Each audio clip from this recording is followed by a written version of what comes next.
Questions about getting started in this whole process of Bible journaling and art journaling, and I know that coloring is like the huge craze right now. So how do you merge coloring in with what we're doing? Well, I think that I found a way.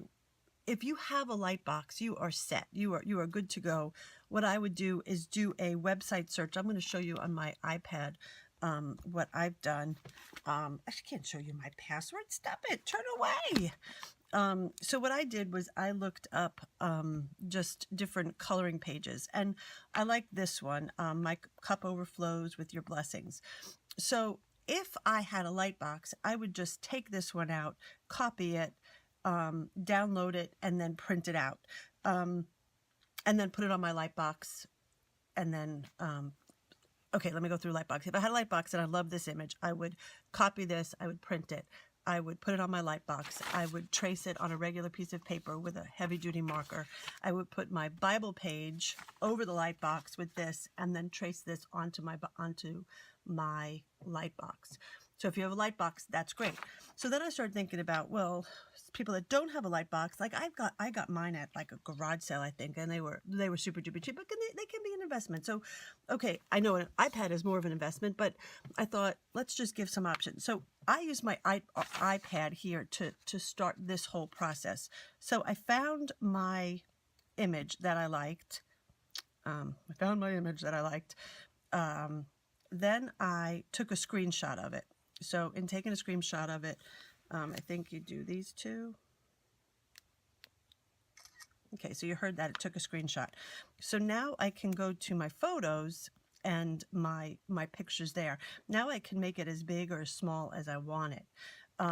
Here, but I just want to say one thing, that before you start trying to trace it, go to your settings, and go to brightness and display, display and brightness, and you're going to turn that all the way up so that you get it. And I put it on bold so that I can see everything. So, okay, I'm coming back to my photo. Now, the thing with the photo is this, is that even once you put your paper on it, you see how that screen still responds to my fingers. So that we have to be really careful. So we all know that patience is not my thing, right? So if I was oh my goodness, such a patient person, and I had all the time, I would take just blue painter's tape and I would have taped this down. But we know me better than that to think that I would do that. So what I'm going to say is that if I touch out here on the white part of my iPad, it does not move it. If I touch in here, it's going to keep on going. So I hold my paper down here and I kind of get it to about where I want it to be. And I'm just going to hold my paper down here. So here then, it was just a little bit bigger when I did it. I just traced it with a regular, I did not use my Sharpie because I did not want my is to go through. So here, I put it down. Now when you're tracing though, and let me turn the light off. It's easier to see when I have it, when the iPad, whoops, see there it goes. It's just got bigger on me. So when you're tracing, you have to kind of hold the paper down here and you have to come in. Let me just pretend that I think I got it all traced, but if I come in here, I can't rest on it. That's got to be the only place that I hold on. And then I can come back in and trace. It is hard to see. You kind of have to keep on doing one of these and saying, oh yeah, no, I see it now. That's a little bit rounder. I would say don't go ahead and put all the details on, because once you get it traced, you could come back in and put your details on. So this is how I traced it. I kind of just came in and followed it along without leaning on my iPad so that I didn't switch the image up. Okay, so once I traced it, now I can put my iPad away. I went back in with a marker, with a Sharpie, and just started to outline all of the different pieces. Now I am going to need my light because, hold on, I got to get it right over. This is kind of got a lot of stuff going on over my head. I feel like a cyborg. So now if I put this in under my page, then I need a pencil. That's what I need. I would really like a nice thick pencil, but you know that when you need something, you can't find it. Here, I'll just use this guy. Okay, so now that I'm in here, now, and my light would usually be like down much further, but I've just got too much going on now over my head. I've got the gooseneck and the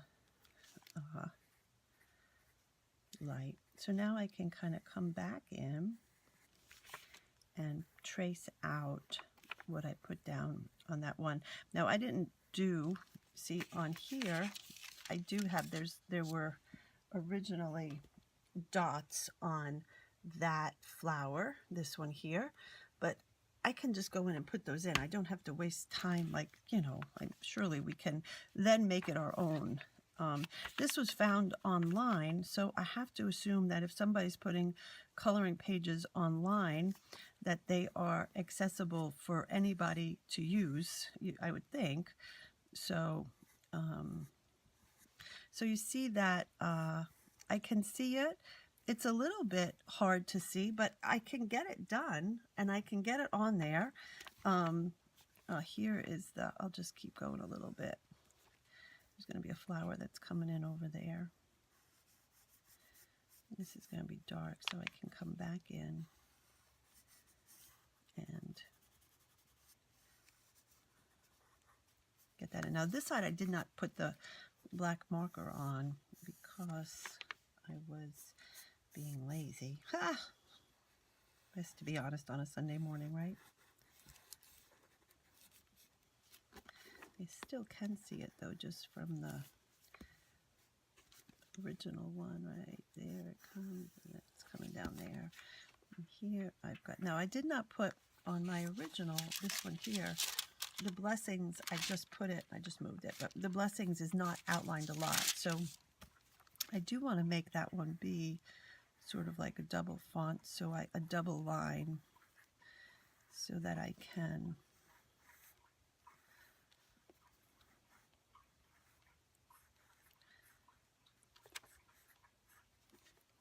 so this can work with anything, honestly. If you can find a coloring page, then you are good to go, and you can do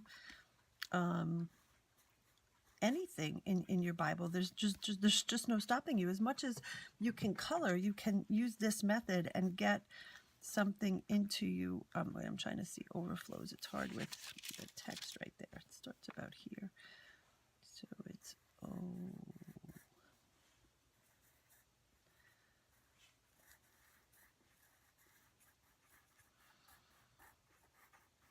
okay. And this one is a double one as well, so that it can get my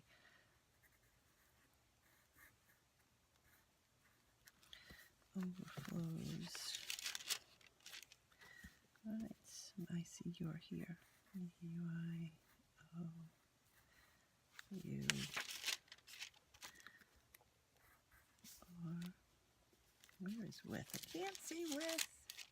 Right over here. It's, well, I don't really see it, so I'm just going to drop it in. No, I don't like that. Something has gone wrong, Houston. Let me get this your better. Okay, maybe if I just... Oh, it seems like blessings came up a little bit, so I'm just going to have to drop in with right here. My cup overflows with your blessings, and then I would just keep going. So now I've completely moved it around, and let's see if I can't get it back. So about right there is where I was.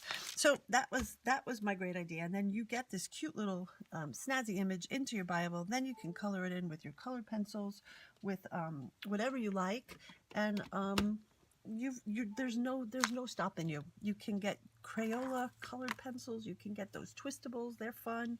And with this method, you can put anything you want in your Bible. You just do a search on it, and use your iPad or a lightbox as your as your way to transfer. I hope that helps somebody. Thanks.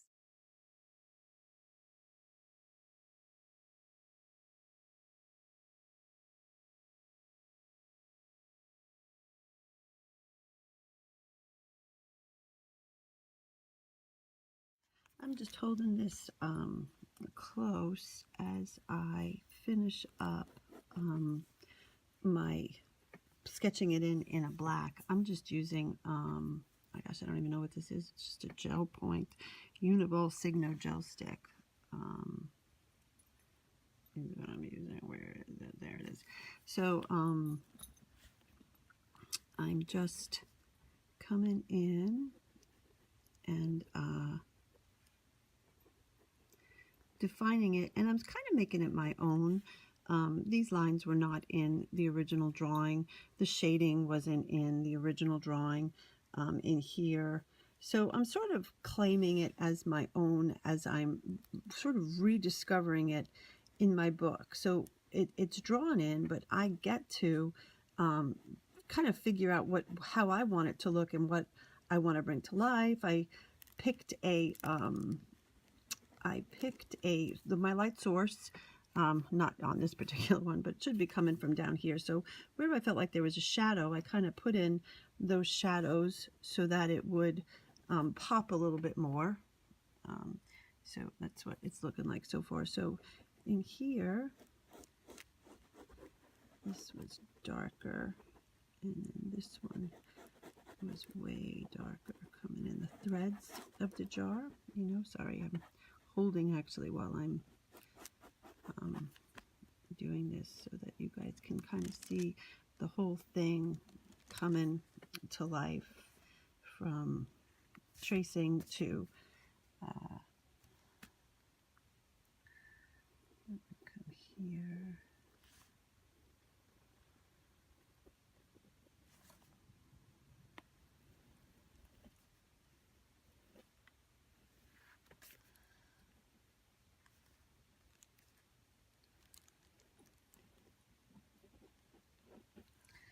Alright, so here, sorry, I know it's such a mess.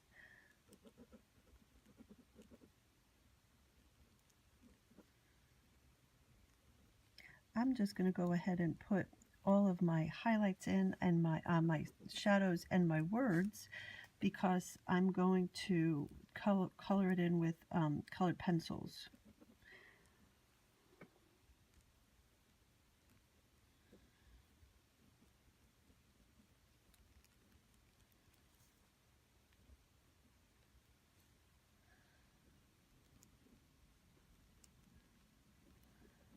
All right, I think you got the gist. Sorry, I know I probably give all of you a headache from all of that. Let me be.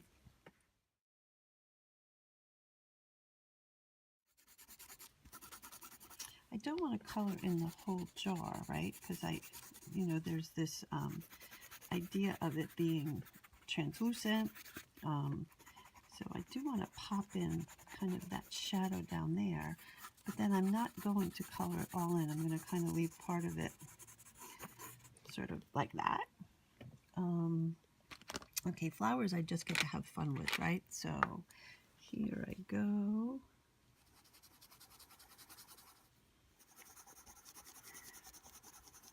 I love these pencils. These are Koh-i-Noor, and they're tritone. So you just don't know what you're going to get. You get all those fantabulous colors kind of coming out. Oh, look at that, gorgy, gorgy, gorgy, gorgy, gorgy. Now again, there'll be kind of darker up there. So I am going to pop in a kind of a different one.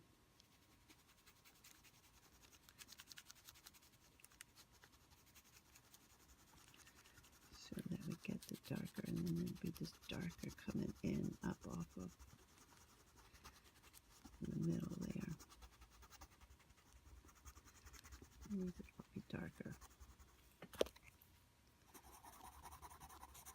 When I color in with color pencils, I don't do scribble, scrabble, scribble, scrabble. If I slow it down, you see that I'm doing it in little round circles, because that does a better coverage and it just makes it look neater. It doesn't look, you don't get all those white spaces when you scribble, scrabble and go right across the whole thing. I love that yellow. Pop it in on that one there. And that's just the way the pencils work in it. So if Again, saying no patience is not my thing. So I have that. I would like there to be sort of a darker middle there. Let's see what other colors I've got that are just right close to me that I can... I don't have a lot of colors next to me that I can use. Let's see if I can get this to kind of come back in. So then I've got my greens. Here, this is darker in here.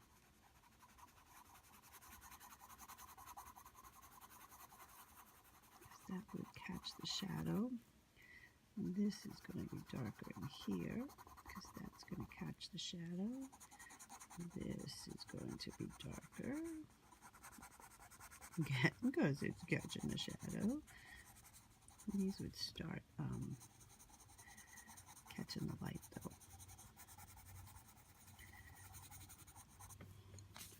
And then I'm either going to come in and let there be, when I was in my art classes, when I was much younger, the thing I remember about my art teacher was he always said, do not be afraid of color. Don't be afraid to lay colors in. So, you know, you might say that, goodness gracious, you would never have this color palette on a green color palette for leaves, but I like how that just captures the sunlight that is that's coming down. Well, in my world, I'm imagining that it's coming down.